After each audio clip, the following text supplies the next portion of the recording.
Hi everybody, welcome back to my channel, and I thought today I would do a little reading of Lake City, Stories from a Country Ass Town. And it is fiction, it's short stories, fiction. You have pretty much the same characters that wind in and out of these stories. So without further ado, let's just get right into it.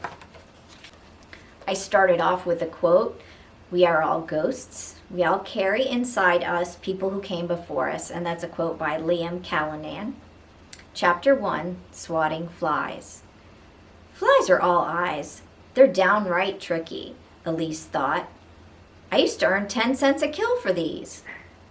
A petite girl with a lovely oval face and large hazel eyes, Elise intently watched the fat black flies circle lazily, almost indolently in the Tennessee summer heat. It was a sweltering Sunday in late July 1955. On a shady back porch, the pooling odors from the kitchen enticed them, making the insects distracted, slower, and easier to dispatch. Elise remained still as a statue until time to strike. Poised with a fly swatter with a red plastic flapper, she'd managed 12 kills so far. She'd developed a knack for the task. After each smash, she summarily wiped the guts off the edge of the back porch step and marked the pavement with a light pink stub of chalk to tally each dead fly, keeping one ear cocked for the telephone call. Squinting, Elise locked on her next buzzing target, her ears straining for the ringing. The Sunday call was ritualistic. The same cast of characters, same rites, same wailing and calls to God. The only thing missing were incense and a preacher. Friday began happily enough. Aunt Mossy and Cousin Agatha arrived from Knoxville in their Corinth blue Cadillac, nicknamed Old Huldy, turning into the family's gravel drive, crunching and tossing up the gray pebbles. The entire Harrison clan of 7 souls gathered together to share every weekend. They spent nights amusing themselves by watching television, playing card games like canasta, bridge, and rook, or telling ghost stories. But by Saturday, the aunts, 64-year-old Maud, 59-year-old Mossy, and 59-year-old Flossie. And can I have an aside?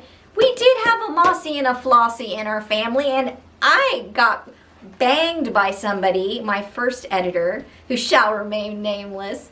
Bless your heart, by the way.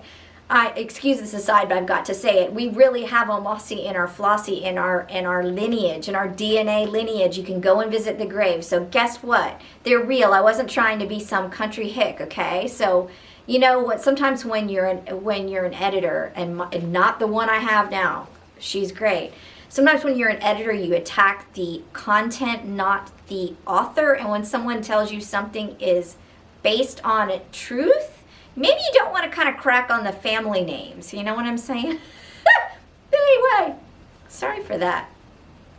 64-year-old Maud, 59-year-old Mossy, and 59-year-old Flossie would be rolling their eyes at each other or sucking their teeth, and by Sunday afternoon, supper tensions commonly boiled over like an unwatched pot, and someone came away scalded. The previous Friday, Elise had reckoned Aunt Mossy would be in a good mood, since she had a new picnic basket-looking handbag with a wooden lid, and surely her father would be happy about the family's new television. But Elise reckoned incorrectly. Earlier that afternoon, the family arranged themselves around the beautifully set dinner table, complete with folded linen napkins and the like. Her father, Harry, was pleased with the bird of paradise origami-like shapes he had managed with the starched napkins, but no one except his wife bothered to remark upon them. Noonday supper was the opportune time for the brood to converse. The Harrison siblings were joined by Harry's wife, Margaret, daughter, Elise, and niece, Agatha. Today's kerfluffle started over the chicken and dumplings cooked by the visiting Mossy and the proper amount and application of salt during the preparation. Amidst the clinking of solid silver against bone china, all it took was one pursed lip from Maud after she took her first tiny mouthful, and then stopped and delicately licked her spoon, and the war was on. Mossy, taking immediate offense at Maud's grimace of discontent, grumped at her. "What's wrong now? You think you're the only one who knows how to fix dumplings, sister?" As the eldest, Maud thought she did know best her deceased mother's recipes. "I didn't say anything, dear, but when I make chicken and dumplings, I follow the recipe, which says to also salt the broth. Did you forget?" Maud was the sister who consistently won blue ribbons for her cooking at the county fair. Harry interjected, "Don't get a bee in your bonnets, ladies," but was ignored. Of course, they didn't even need a provocative topic once they tired of seeing each other's faces. "We have the same recipe, dear sister, and that is not what it says." For emphasis, Mossy rolled out her end, raising her voice in both volume and pitch. "There are no two ways about it," Mossy gesticulated insistently in defense. Though Mossy shot a glance at her twin, Flossie silently refused to take her side, as she lived with Maud. Besides, she thought the dumplings tasted good regardless, not too bland and not too salty. And since most of their mother's recipes were from memory, this was truly a futile argument, one that could not be proven. However, futile arguments never held back a Harrison tongue. By meal's end, a generously buttered roll was tossed by Harry directly at Mossy's head, landing squarely in her high hairdo with the fancy silver purple streaks. Mossy, 5'0", popped up from her seat, planted her finely boned hands firmly on her thin hips, leaned forward, thereby ejecting the roll, and yelled, "I don't know why we come up here. Come on, Agatha, let's go home." With an excess of energy as usual, Mossy stomped upstairs, muttering up a storm, snatched her weekend suitcase, and put the handle of her new purse firmly in the crook of her left arm. She took Agatha with her right hand and dragged the backward-looking girl outside and down the sidewalk in a brisk, determined trot. Elise peeped from behind a porch column as Mossy's tinged nest, now slightly askew, shone in the afternoon sunlight. Elise half waved goodbye to her cousin and pondered whether Agatha understood the family dynamics, being addled as she was. Frankly, no one felt sorry for Agatha because she was easily the happiest of the lot. Mossy slammed the car door and skidded off into the distance, tires agitating the gravel again. Elise would have to rake it all back into place. Such was a sundry Sunday dinner at the Harrisons. Heading back to the porch, Elise tied her long honey brown hair in a high ponytail and waited for the call she inevitably answered. Swatting flies simply killed time. Once Mossy drove the 26 miles southeast from Lake City to Knoxville to her home next to the University of Tennessee campus, a journey of about 50 minutes in those days, she calmed herself. Guilt set in, and she picked up the phone to dial in her regrets. After 6 incessant rings from the phone there, and obviously no one jumping up to answer it, Elise sighed into the kitchen through the back door to pick it up. If not, Mossy would just keep on ringing. "Hello?" Elise answered politely on the 7th ring, as if it could be anyone on the line, because, well, it could be anyone, and if she answered rudely, she'd catch surefire hell. "Elle, can you put Maud on the telephone?" Mossy's voice cracked as she suppressed a cry.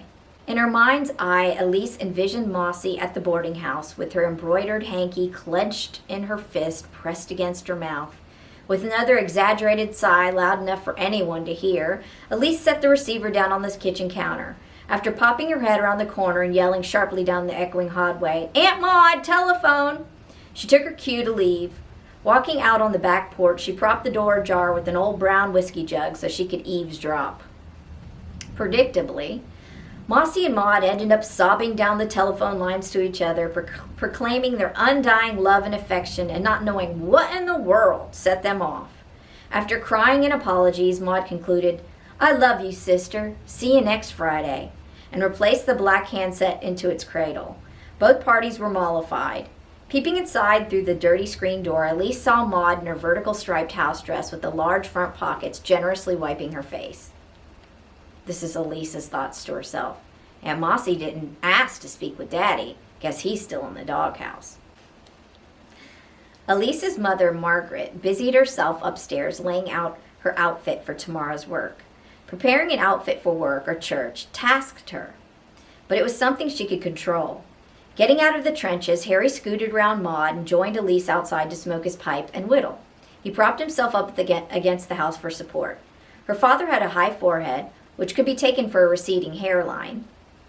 Light brown hair, a snub nose, narrow shoulders, and thin limbs that he dressed in khaki pants and a work shirt rolled up to his elbows. Next to Mossy in stature, Harry was the smallest of his siblings. His extra appendage, a black pipe, was easy to distinguish as it had no teeth marks. Once company left, or if he wasn't going into town, Harry typically removed his dentures and plunked them into a water glass in the bathroom. At 47, Harry was the age where it was typical for most folks to wear falsies. When everybody in the Harrison clan had their teeth and partials out at night, it looked like a creepy science lab. Whittling a walking stick from a fragrant cedar branch, Harry wetted an edge and carelessly let the remnants lie where they fell in curly rinds around his brown boots. "This family can get head up quicker than any I've ever seen," he commented to no one in particular, smiling out the side of his mouth. Elise spotted a plump fly on a porch pillar and slowly went in for the kill. "Thwack! Bullseye!" she cried out in triumph, and added, "No kidding," she responded indifferently to her father as she wiped the innards and hashed the 13th stroke of the day. "Bet Mossy wants to do that to me right about now," Harry chortled. "That biscuit was a direct hit, too. Truly, I wasn't aiming for her. Now I reckon I gotta pay for a trip to the beauty shop." Harry, thoroughly tickled, recalled to Elise how the roll was nestled in Mossy's disarranged mess of hair piled on top of her head. Harry aped Mossy's earlier look of shock. Elise chuckled along with him. That's about all anyone could do in this family, bicker and laugh about it later. Their laughter blended together like a song. Harry's alto with Elise's soprano. Elise preferred the company of her reprobate father and didn't trouble herself comparing him to other fathers, most of the time. So that's chapter 1. It basically introduces the Harrison clan. It doesn't start off with a bang. It starts off with fly killing, and you might think, oh my gosh, does anyone really do that? Yes, actually, I found my mother's diary, and she used to kill flies and keep count, and it would say, today killed X amount of flies, and it would be written out. So yes, absolutely, we get so darn bored in the summertime, and they'd be waiting for the Sunday call or whatever they were waiting for, and they would do silly things like kill flies with a fly swatter and keep track of them. And they also would have constant bickering on the weekends. After seeing their faces for too long, they would sometimes just go off on each other, and then by the time one party went home, would call back, and they would always say exactly what I wrote, that they didn't know what in the world gotten into them. Basically, I think sometimes when you have a big family, you don't need to be right on top of each other all the time, and it can cause a lot of little dramas, but they really would apologize to each other, but they would be waiting for the next time they could poke them with a stick again. So yeah, it's crazy, but there are some really funny chapters, like, of actual things that happened, and I've found that, strangely enough, with this book, someone would read it and the family would be like, oh no, it was crazier than that. That's how it was. Like, sometimes you're going, how could it have been crazier than that? Come on, it's already written crazy. Where someone would be like, did that really happen? Yeah, it happened, and it was crazier than that. But you sometimes have to dial it back for just the factor of belief. So anyway, I hope you enjoyed the first little short story that just introduces the clan. It doesn't give you that much yet, but there's a whole lot of drinking and bootlegging and all kinds of exciting things to come, and yeah, there's even a little bit of murder, so stay tuned. I also wanted to thank you so much for just simply watching, for liking, for subscribing. Push that little like and ring that little subscribe bell, and any kind of feedback you give me, it's so much appreciated. For a writer, it is just a joyful thing to have someone read your stuff, to even listen to your stuff, and to give you feedback. Feedback is gold. So even bad feedback, if it can help you to hone your position, so much the better. So anyway, I just wanted to give you that extra thank you and say I hope you have a lovely weekend and a happy Halloween.